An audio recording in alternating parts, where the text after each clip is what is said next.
సూర్యాపేట జిల్లా ఆత్మకూరు ఎస్ మండలం నెమ్మికల్ వద్ద తీవ్ర విషాదం చోటు చేసుకుంది. నిర్మాణంలో ఉన్న వంతెన గోడ కూలి 3 ఏళ్ల చిన్నారి మృత్యువాత పడ్డాడు. ఆలయం వద్ద అన్నదమ్ములు ఆడుకుంటుండగా అకస్మాత్తుగా గోడ కూలడం వల్ల ప్రమాదం జరిగిందని ప్రత్యక్ష సాక్షులు తెలిపారు. దండుమైసమ్మ ఆలయం వద్ద జరిగిన ఘటన బాధిత తల్లిదండ్రులకు శోకం మిగిలింది. ఈ ప్రమాదంలో హిమాంశు ఆసుపత్రిలో చికిత్స పొందుతూ మృతి చెందగా దేవాంశు పరిస్థితి విషమంగా ఉంది.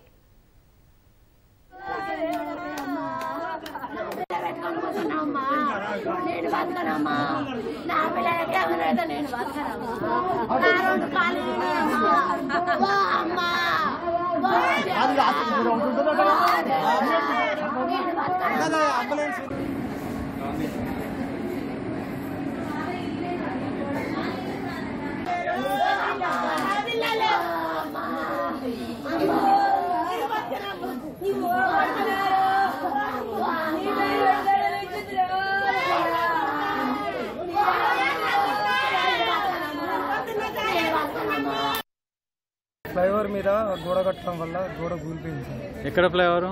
దండమైసమ్మ గుడి దగ్గర మా ఇల్లు ఇంటి దగ్గర నాకు అన్నయ్యతో అడిగారు స్వామి. కిందికి వెళ్ళి కాలువ పోతా సార్. కాలువ మీద ఫ్లైఓవర్ కట్టేది అవతలికి ఇద్దరు దాటినేది. దాని మీద గోడ కట్టేసరికి ఆ గోడ కూలి 2 పిల్లల మీద పడిపోయింది. ఒక చిన్నోడు మంచిగా ఉండు, ఇంకో చిన్నోడు చనిపోయిందని చెప్తున్నారు సార్.